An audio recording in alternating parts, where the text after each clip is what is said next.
check 1, 2, 3, 4, 5, 6, 7, 8, 9, 10. Checking podium mic levels. Possible final mic check. Are you good over there? Yeah? Solid?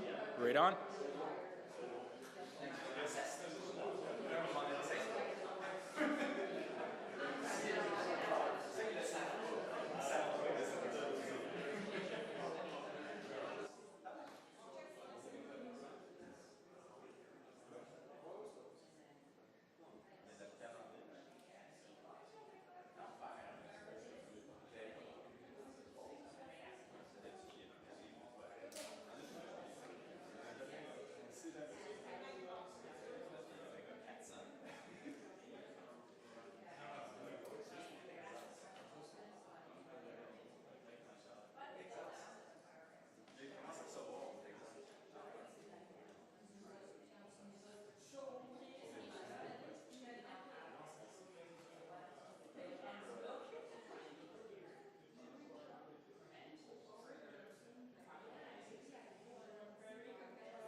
Bonjour tout le monde. La situation des feux de forêt est toujours très grave dans l'ensemble du pays. Plus tôt cette semaine, notre équipe a parlé de ce qu'on fait actuellement pour assurer la sécurité des gens et des communautés. Je veux encore remercier tous ceux à travers le pays qui travaillent très fort pour protéger leurs voisins, nos citoyens d'un bout à l'autre de ce pays. Yesterday, I spoke with Captain Kevin Corkum and Connor Scott, two firefighters in Nova Scotia. They were involved in a particular act of heroism, putting their well-being at risk, racing into a burning community to evacuate an elderly man who was unaware of the threats they were facing. As always, speaking with firefighters, they tried to shrug it off a little bit as it's just our job. We're just there to help people with that extraordinary modesty of heroes. But I pushed on them a little bit. I said, you guys do these things day in and day out.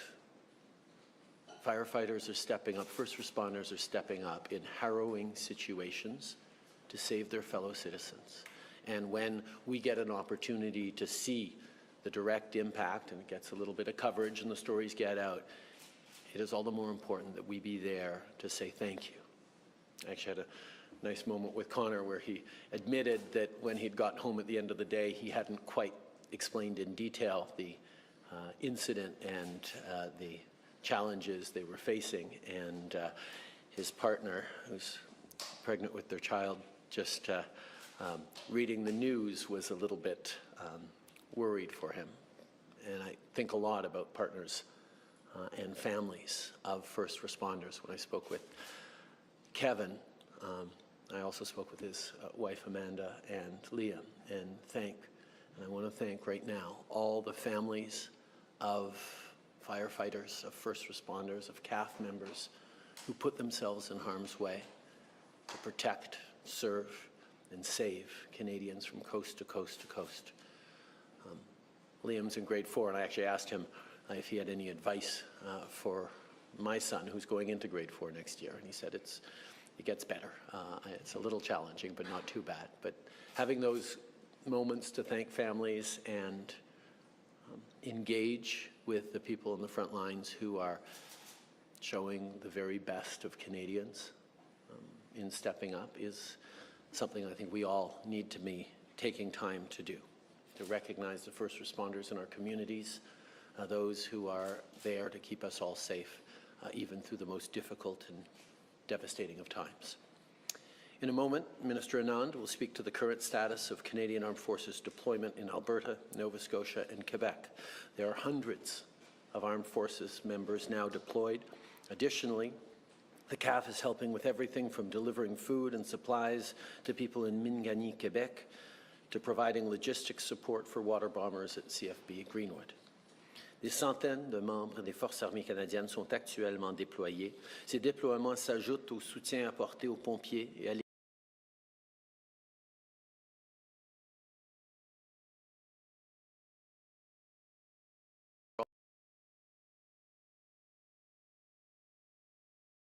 please consider making a donation. Before I pass it over to Minister Blair, I want to recognize the air quality statements that have been issued by Environment Canada because of wildfire smoke. People across the country are being affected. We're seeing vulnerable people at risk, outdoor events cancelled, kids having to be kept inside at recess. I can't help but think, from my conversation with Liam yesterday to conversations with my own kids, the past few years have been challenging for kids. Whether it was through the pandemic, whether it was readjusting to school, whether it's now dealing with wildfires that have everyone really worried and smoke that's preventing them from going to play outside. I want to thank kids for continuing to play safe, to be safe, and to help around the house and to help their families get through these scary times, including all the kids who can't return to their homes all the way across the country. Please listen to your local health agencies about how to stay safe. On vit des moments difficiles, mais ensemble, comme toujours, On va passer à travers et s'en sortir. Je suis maintenant heureux de passer la parole au ministre Blair. Happy to turn it over to Bill now. Bill. Thank you, Prime Minister. Good afternoon, everyone. Bon après-midi, tout le monde. As of today, there are 2,293 wildfires that have occurred in Canada. Approximately 3.8 million hectares have been burned. And across the country, as of today, there are 414 wildfires burning, 239 of which are determined to be out of control. Also, as of today, an estimated 20,183 people remain evacuated from their homes and communities. And while this is an overall reduction in parts of Alberta, Nova Scotia, and Quebec, where people have been able to return home, many are still displaced. And as fires continue to threaten their communities, we're working very closely with our provincial, territorial, and municipal partners and First Nations partners to ensure that we provide support to those who have been evacuated. We have also seen continued impacts to critical infrastructure in Quebec, such as roads and rural closures, telecommunication interruptions, and high-voltage power lines being threatened by the growing fires. I want to assure Canadians that all orders of government are working closely together, including with our Indigenous partners, to ensure a coordinated and effective response. It's all hands on deck, and it's around the clock. I also want to assure the Canadians that despite the challenging start to the wildfire season, there are strong plans in place. We work very closely with our provincial, territorial, and First Nation partners, and we have the capacity to respond. And just yesterday, I think all Canadians saw a heartwarming video of firefighters arriving from South Africa at the Edmonton International Airport. They've come to this country to assist as coordinated by the Canadian Interagency Firefighter Centre, just as our Canadian firefighters have supported other countries with their response to their wildfires. And this is in addition to the firefighting support and resources that we've already received from the United States, Australia, and New Zealand, and which we also anticipate will be coming to Canada in the coming days. We understand 109 firefighters, for example, will be arriving from France tomorrow to assist in Quebec. To all the firefighters currently deployed across Canada, we say thank you for answering the call. In addition, NGOs, including the Canadian Red Cross and the United Way, have also stepped up across the country to provide support to evacuees and to those who have been impacted by the wildfires. I want to take the opportunity to sincerely thank all who have generously donated to our matching campaigns. And with federal and provincial contributions, these appeals have already raised over $26 million in Alberta, $6 million in Nova Scotia, and in the Northwest Territories, they are close to reaching their $300,000 goal. To the firefighters, first responders, search and rescue teams, and members of the Canadian Armed Forces who continue to move to danger to keep our communities safe, I want to say thank you for your incredible work. I also want to thank all the public servants, Indigenous leaders, emergency management personnel, community organization, and everyone who is working collaboratively together around the clock to coordinate resources and to keep Canadians safe. Thank you very much, and I will now turn the mic over to Minister Anand. Good afternoon, bonjour. I want to extend, first and foremost, my deepest sympathies to everyone affected by the devastating wildfires across the country. Nous faisons tout en notre pouvoir pour apporter de l'aide à vos collectivités. Today, I'm going to provide an update on the support that the Canadian Armed Forces members are providing in 3 provinces, and I am thanking them for answering the call each and every time. I'll begin in Alberta, where approximately 130 Canadian Armed Forces members are currently deployed in Fox Creek and Fort Chipewyan. They're providing firefighting support, engineering support, and airlift capacity. On May 30th, they helped to evacuate more than 100 residents from Fort Chipewyan, which is only accessible by plane or boat during the summer.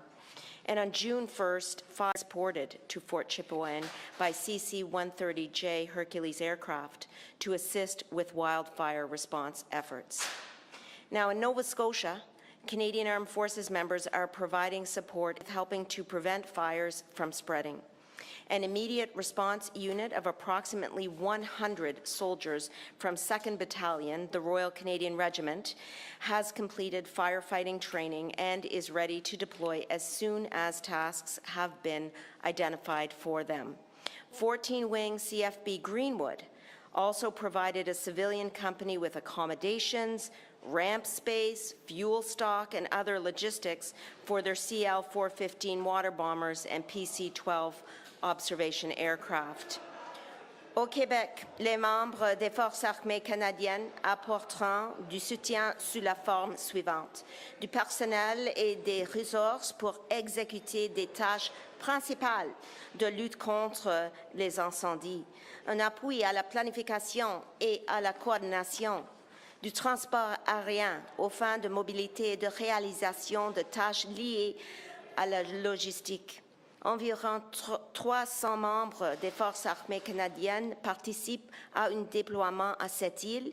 La réserve navale appuie également ces efforts. Le navire canadien de Sa Majesté Joliette sert de base d'opération avancée à cette île. De plus, une aéronef Hercules a contribué à l'acheminement de nourriture et de matériel aux résidents du territoire de la Mangani et la ville de Shefferville. CAF members, in conclusion, will continue to support provincial authorities as requested to keep communities and Canadians safe. And I thank them for their hard work, their dedication, and bravery, for stepping up day after day. Together, we are all hands on deck, and we will keep going on to meet this challenge. Thank you. Merci. Miigwech. Hello, bonjour, everybody. First of all, I also echo the concern and the solidarity, actually, with Indigenous peoples across the country who are facing and are often on the first line of natural disasters like forest fires. Nous sommes très préoccupés par l'ampleur des incendies de forêt que nous observons. There are 17 First Nations that are currently affected by wildfire events, and there are 13 First Nations that are evacuated. More than 6,500 people remain evacuated. This is slightly lower than the numbers I reported yesterday, as some people are beginning to repatriate communities that are deemed safe and ready to return to.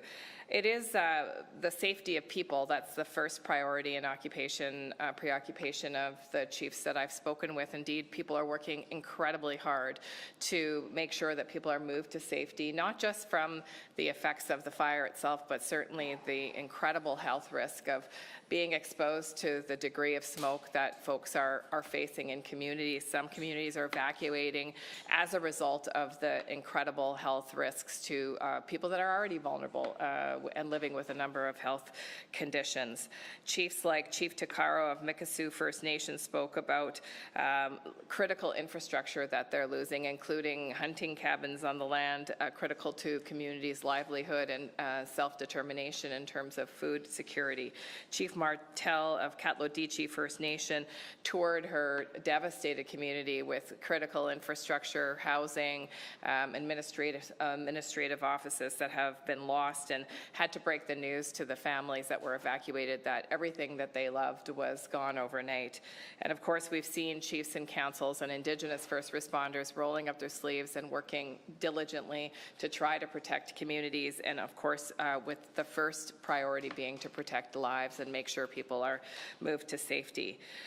It is fortunate that the emergency management program run by the Indigenous Services Canada folks has been transformed to be proactive, to be supportive of community self-determination. And that has been reiterated time and again by chiefs and council, that the ability to have the flexibility to move quickly, to be able to take actions both on the evacuation side, but also on the protecting of critical infrastructure, has led to much more rapid decision-making and that sense of autonomy that actually allows communities to do their utmost best to protect the infrastructure. So there are homes to return to when the crisis passes.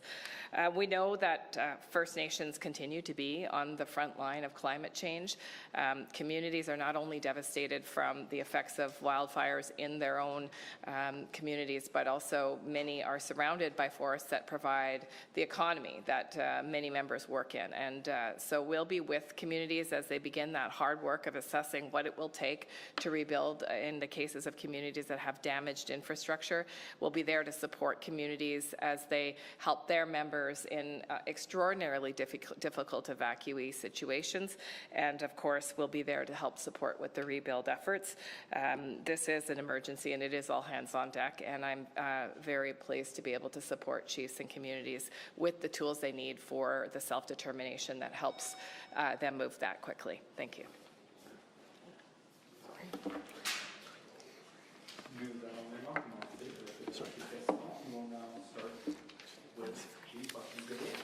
First question goes to Mayor Robson from the Canadian Group. Yeah, good afternoon. We've been told that your government is analyzing options for creating a national emergency response agency or organization. Can you explain what you're looking at, why you think it's needed, and when this decision might be made? Well, the reality is, unfortunately, over the past years, we've seen extreme weather events increase in their intensity and their impact on Canadians, as well as on their cost to families, to provinces, and to the federal budget.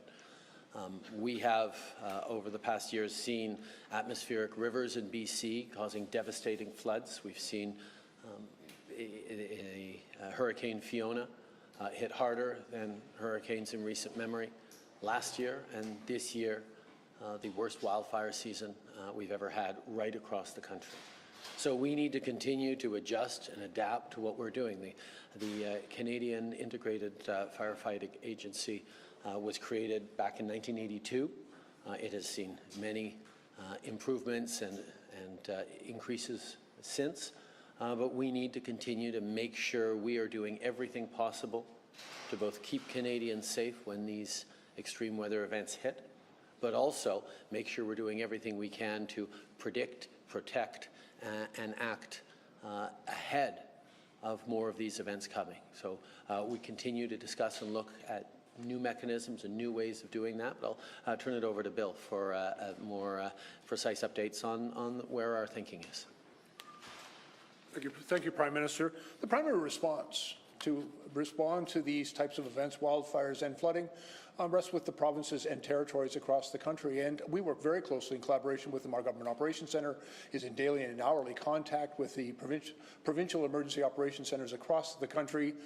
And we have found on a number of instances, 3 times so far this year, where provinces have advised us that the situation that they're dealing with exceeds their capacity. And so in each case, we have responded for requests for assistance, and we've been able to provide a number of resources from different departments, including, and very importantly, the Canadian Armed Forces, and will continue to do so. But we also recognize that there's a need in all of the provinces and territories in every part of the country for additional firefighting resources. For example, it's one of the reasons Minister Wilkinson announced that NRCan is investing significantly in the training of 1,000 new firefighters in this country, and we're working with Indigenous partners and professional firefighter services in the IAFF in order to provide that training. We're also making significant investments in equipment, and we recognize as well the importance of a number of different assets, not just personnel and equipment, but also aerial equipment, and we work very closely internationally and across Canada to bring coordination to make sure that we have those resources where we need them and when we need them. And as the Prime Minister said, we're now dealing with a greater increase in frequency and severity of these events, and certainly the challenges of very widespread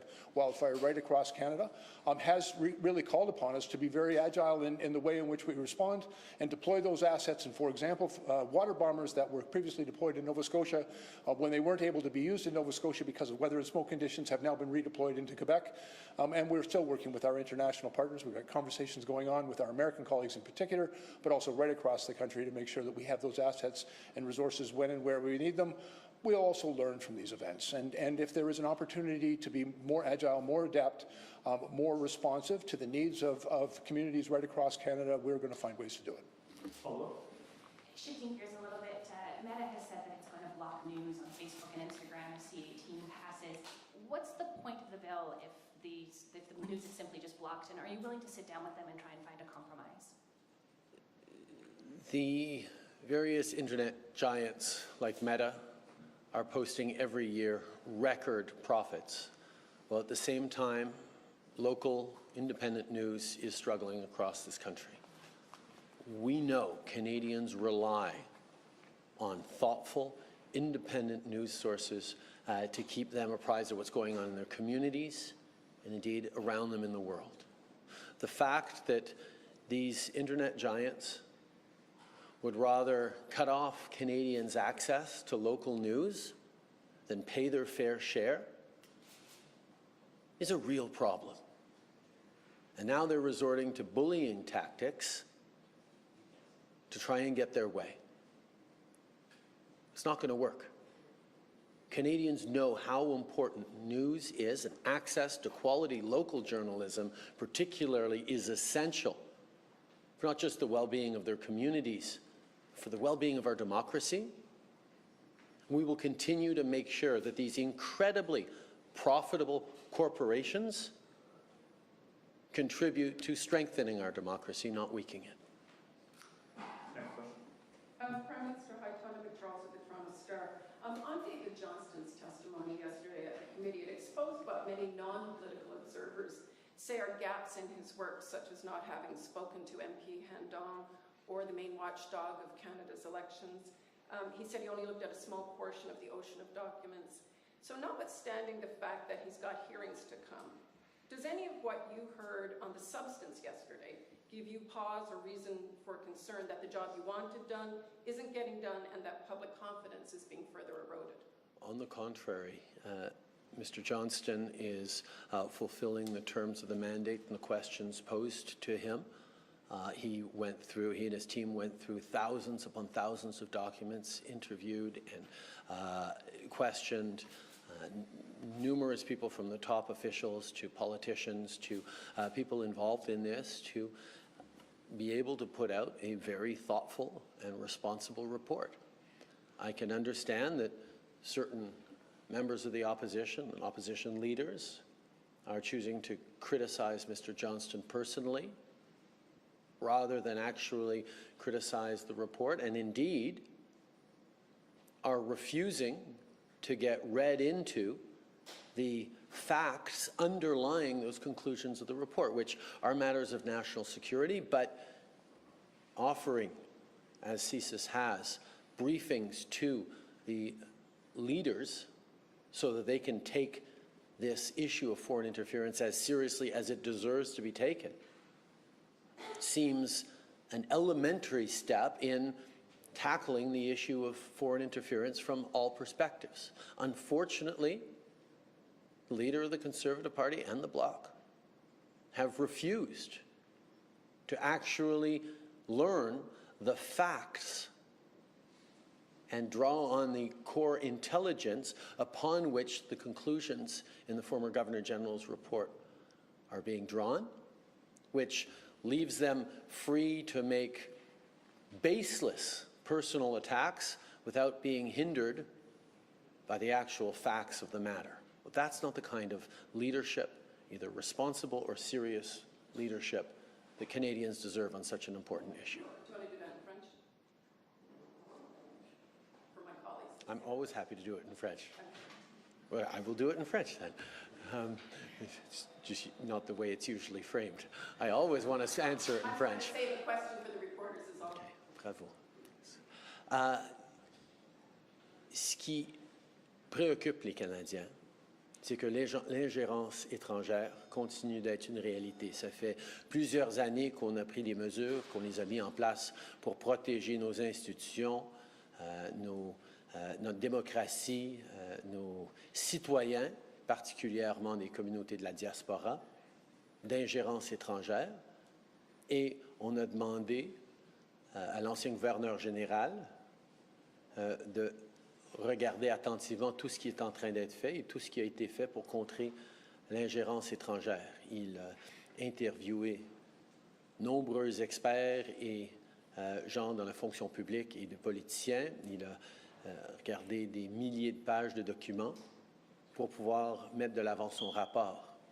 Or, ce rapport est ancré dans des informations, des renseignements confidentiels qui sont liés à la sécurité nationale, qui ne peuvent pas être partagés avec le public pour des raisons de sécurité, mais on encourage les chefs des partis d'opposition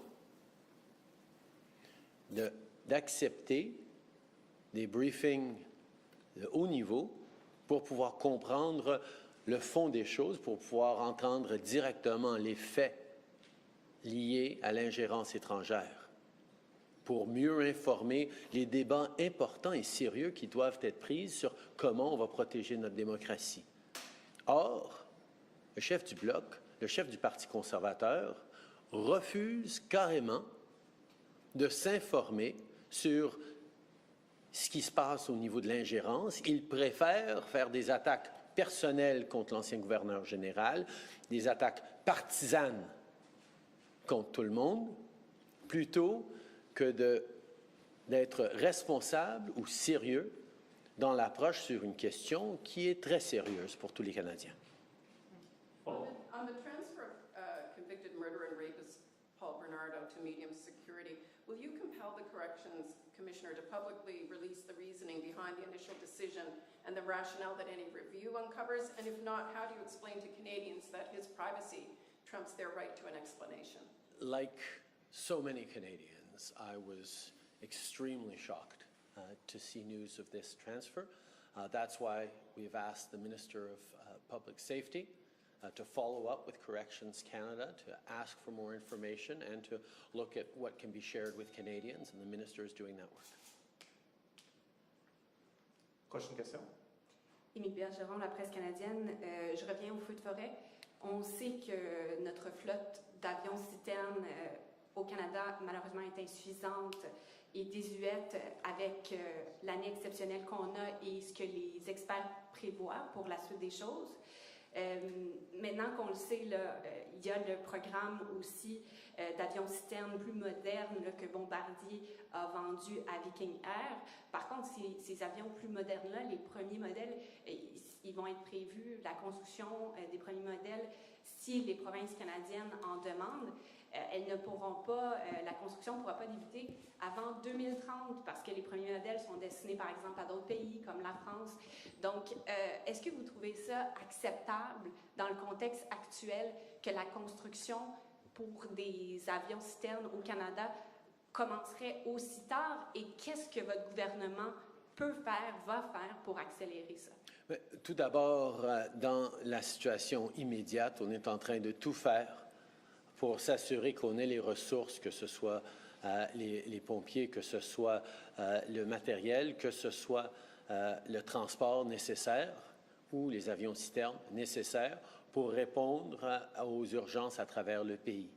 On voit qu'on est dans une année pire que ce qu'on a déjà eu et nos ressources sont étirées, mais on continue d'être là dans la mesure du possible. Mais c'est certain que pour les années à venir, il va falloir qu'on réfléchisse à comment s'équiper pour cette nouvelle réalité. On va faire face à de plus en plus d'événements météorologiques extrêmes qui vont être de plus en plus chers en coût pour les familles, pour les communautés et aussi pour notre pays. Comment est-ce qu'on va se doter des capacités de répondre à ces urgences, mais aussi en même temps, comment est-ce qu'on va s'assurer de minimiser l'impact pour les décennies à venir de ces événements? Et ça, c'est en continuant notre lutte contre les changements climatiques. Continuer de baisser nos émissions, continuer de transformer notre économie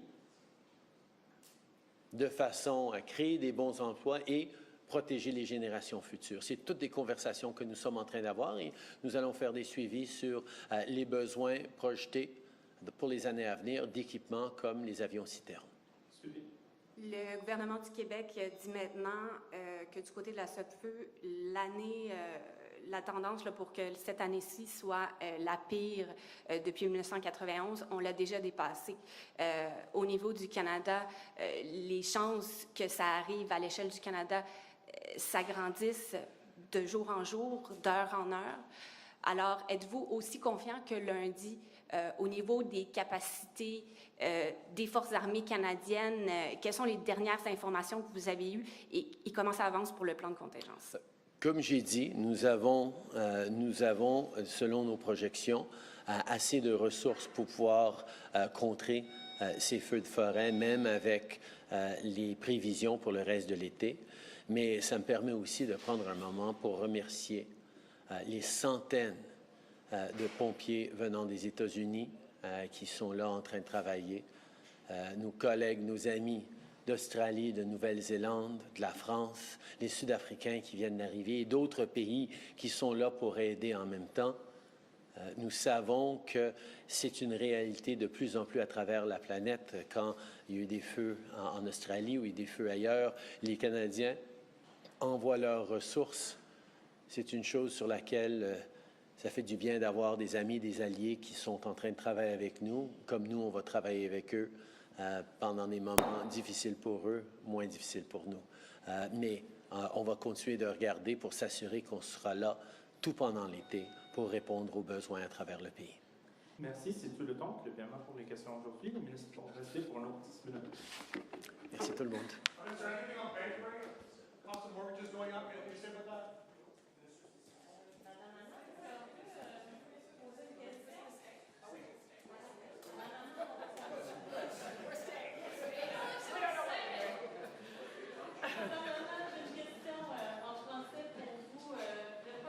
Québec parle actuellement du fait qu'on va manquer de pilotes pour les avions citernes. Est-ce qu'il y a au sein des forces armées des pilotes qui peuvent venir en aide ou alors il faut vraiment qu'ils se retournent vers des compagnies privées? Savez-vous ça? Je voudrais commencer par dire que c'est un temps de reconstitution en général dans les forces armées canadiennes. Donc, ce n'est pas seulement les pilotes, mais tout le monde dans les forces armées canadiennes sait que nous devons avoir plus en plus de gens dans nos forces. Au sujet d'entraînement de pilotes, nous savons que nous avons une capacité ici au Canada. Nous continuons d'examiner ces possibilités pour aider avec nos forces et avec les feux de forêt, avec autre chose internationale. Pour ce qui est des avions citernes pour les feux de forêt, est-ce qu'il y a des pilotes militaires qui pourraient être appelés en renfort? Nous continuons de travailler avec l'équipe de Bill Blair et tout le monde ici, partout dans notre gouvernement, d'aider où quand nous pouvons le faire. Mais c'est un processus. Mais je suis ici pour offrir tous nos ressources si nous avons la capacité d'offrir ces ressources, bien sûr.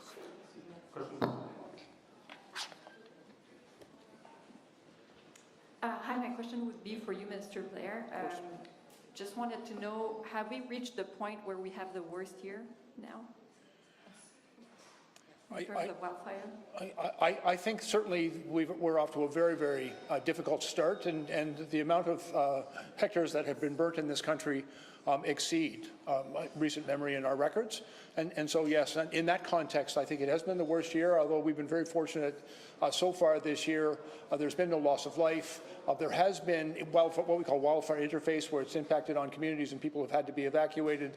But by a number of different measures, certainly this has been one of our most challenging years on record. And what we are seeing, particularly today, with the wildfires that are taking place in Quebec, the smoke impact, the impact on the air quality, not just in Canada, but right across the eastern portion of North America, is very significant. I think by all measures, this is perhaps the worst year that we have experienced with wildfires as long as we've been keeping records. The Prime Minister just said that although there's enough resources to intervene, they are stretched at this point. Do you think that we will see scenarios like it almost happened in Quebec, where we will have to let burn some communities because we will not be able to protect them? Well, first of all, I think wildfire is a naturally occurring event, and the greatest challenge, I think, for our provincial territorial partners and for all of us working together is to deal with all of the fires in totality, but of course the priority always has to be given to those fires which are impacting and interfacing with populated areas where there is critical infrastructure such as power lines and other critical infrastructure. And so our first responsibility is, of course, to protect life, but also to protect that critical infrastructure. But there's a significant number, over 160 fires currently burning in Quebec, and certainly we're working very closely, and I want to be very clear, I'm in regular contact with François Bonnadel, my ministerial counterpart in the Quebec government. There's a very strong collaboration between SAPFU and our Government Operations Centre, and a close collaboration. We have been able to respond to their requests of assistance, to provide the assistance they require, but it's ongoing work. And so we're continuing to explore ways in which we can obtain obtain additional aircraft, for example. As Quebec identifies the need, we'll be there to support them in everything they're doing. I think there's a very strong collaboration. I would not suggest to Canadians that the current situation has exceeded our capacity, but it's certainly challenging. And it does require that we find additional resources. And over 1,000, for example, firefighters have already been coordinated and brought into Canada through the work of CIFC, the Canadian Interagency Firefighter Centre. And there are also arrangements between the provinces and some other international jurisdictions as well. And so we'll continue in that work. We'll make sure that our provincial and territorial partners and First Nations have the resources and support that they need to get through this. And I would also highlight that there is also the disaster financial assistance arrangement. We know putting out the fires is the first priority in protecting people's lives, but there is also going to be followed by a period of recovery where we're going to have to go into those communities that have been impacted and make sure that we are there to support them in that recovery and the rebuilding communities that have been damaged or lost. And so that work will also go on as we go forward, working together. It's a significant issue in Nova Scotia. It will be in Quebec and in Alberta. We'll be there to work with people, and we'll make sure that they get the resources. And we are quite prepared, by the way, always to reach out to our international partners because they reach out to us. And so during their fire seasons, we send Canadian firefighters to help them, and they reciprocate by sending their firefighters to us during our fire season. It's a very close collaboration, and we're very grateful for the support that we receive. By all means. I might just add also from a federal government perspective that the mention that Minister Blair made of the Government Operations Centre is absolutely crucial. The request for assistance from the province would come into the Government Operations Centre, and at that point, Minister Blair is on the phone with the federal counterparts, including me. So when I was in Singapore, for example, receiving a call in the middle of the night from Minister Blair, texting with him, communicating with the Government Operations Centre and the Canadian Armed Forces is really our top priority, and we do it on an expedited basis. We waste no time. And I will say that we have responded to every single request that has come forward from 3 provinces, Alberta, Nova Scotia, and of course, Quebec. And we'll continue to do that. We realize the urgency of this situation. We're all feeling it every day in this city and across the country, and we'll continue to act on an expedited basis for the benefit of Canadians. Next question.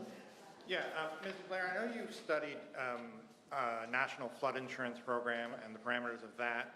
We've seen in U.S. states private insurance companies walk away from insuring homes for fires there because of the risk there.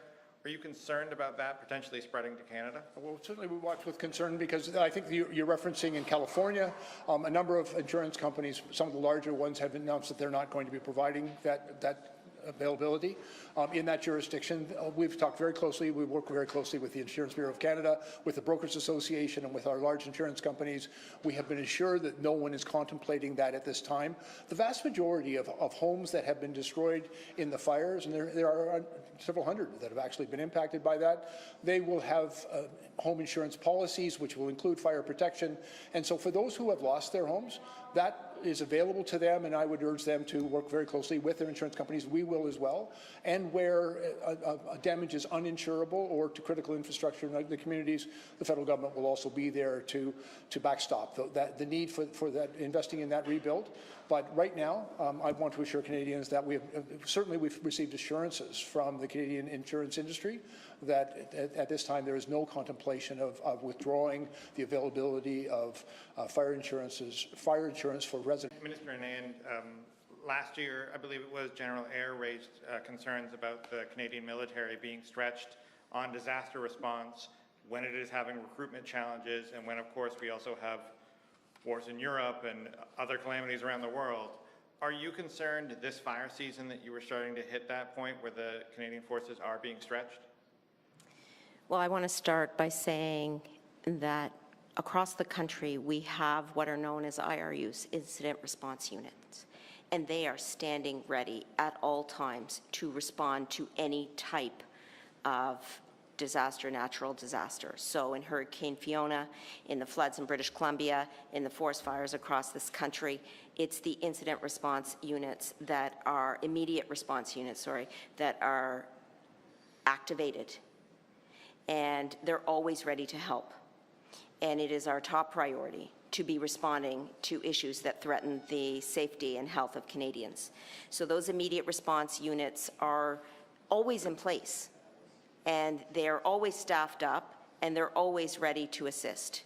And so that's what I want to stress first and foremost. On the broader question of capacity and growth in the Canadian Armed Forces, yes, we will continue to make sure we're focused on that. In fact, that has to be our top priority, especially when we are faced with natural disasters, environmental and climate change related issues, as well as international deployments, whether in Latvia or anywhere else. We need to grow the Canadian Armed Forces. That's why we have a reconstitution plan. That's why we have a recruitment strategy. That's why we have a retention strategy. And that's why we will continue to focus on building a Canadian Armed Forces where everyone feels protected, respected, and empowered to serve every single day when they put on a uniform for this country. Thank you, everyone. That's all the time we have.